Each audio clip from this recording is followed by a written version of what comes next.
the Netherlands. Please raise up your hand. How many people here knows the difference between Netherlands and Holland? Okay, so knows, yes, do know. Just one, just one.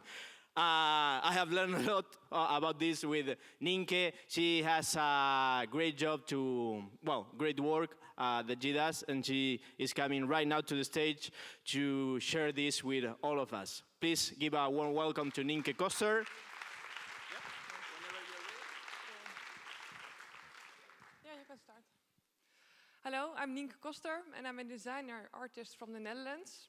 And it's a pleasure to be here to talk about my work. And my work is about copying spaces, and I give a new meaning to architecture. And on the image, you can see one of my investigation images. And I just see architecture in a different way. And my work begins with these doors, which are very famous. They're from Florence, and the original are from Lorenzo Ghiberti. And they're called the Gates of Paradise, as Michelangelo said in 1420. And I was copying spaces for a while, but I was missing something. I wanted to change the story or to add something more. And then at our academy where I studied, we have a copy of these doors. And it's very, very strange that we have these. They are found behind the wall in the 80s. And I was copying for a while, and then I had a meeting in this room, and I was thinking, like, what if you could walk over this door? That would be so amazing. And to show a new perspective of the door. So it took me for, I think, a year to find the money and get the natural rubber, because I don't like to work with all this toxic stuff. And I had to convince the whole school that I could do it. And so after a year of begging, it worked. So here you can see me pulling on different layers of rubber. And in total, I spent like 200 kilos of rubber on the door. And when it dries out, you can pull off the skin. And then you see the new story. And I'm really in love with contour mold, because it's so different. We look at this world in a normal way, but what if you could look at the emptiness and you see volumes in this? So that's what I'm trying to do. And here you can see the whole door packed. And this was the best part, actually, to pull it off.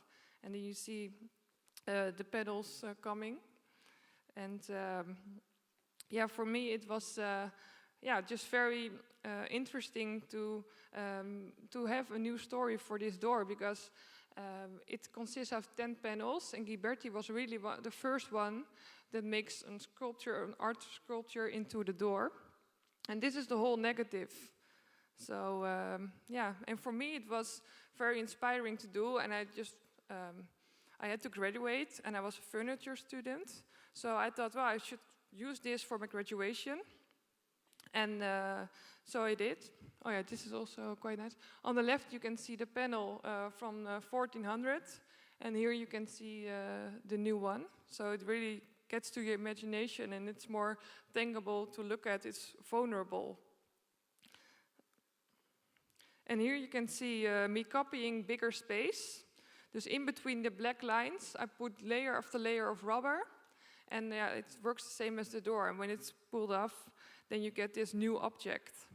And for me, it's always the question, because I graduated furniture design, and I really didn't want to make chairs or tables, because we have enough of these.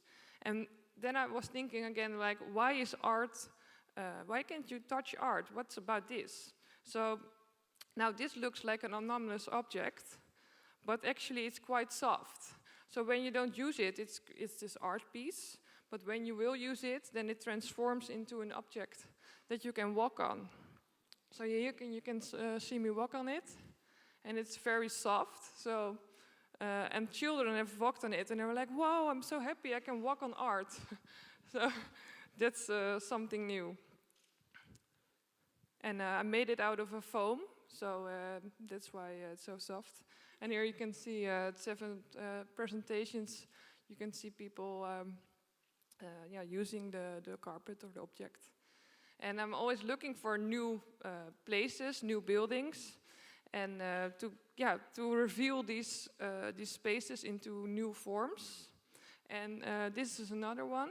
This is a piece from a ceiling, and yeah, it works the same way. This, on the right, you can see the copy of the place into the black lines, and it becomes this chair object, what you can see on the next image. And people are just sitting on it. But it's more than that it's fun to copy. What's also important that it tells history. And a year ago, this couple called me, and they had to remove out of their house. And they were quite sad, and they said to me, well, I want to bring my own house with me. So I made this piece on the right, which is now standing in their new house, and they took the memory with them. So this is a new way of thinking as well. And it's the same with buildings that are going down. You can capture the history. And this is an image of my graduation. So yes, I'm very just proud with this. And I'm always searching for new objects and to make new products. Or so there's a new collection, and it's called The Elements of Time. And you can see me copying here the space. And these objects are very small, and there's little stools.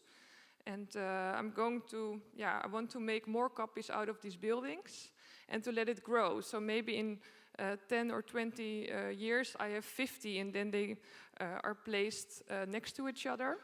These are the first 4. So this is a Baroque ceiling and an Art Nouveau, and that's just difference. So I think for me it's just fun. Then I have 13. You can see the modernism come in, and also the question is, what's the future of the stool as well? And tomorrow I have my day off here in Barcelona, and I would love to have a copy of a building in Barcelona as well for the collection. So if anybody has a building for me tomorrow, then stay here after the presentations, and we can talk about it. Yes, thank you.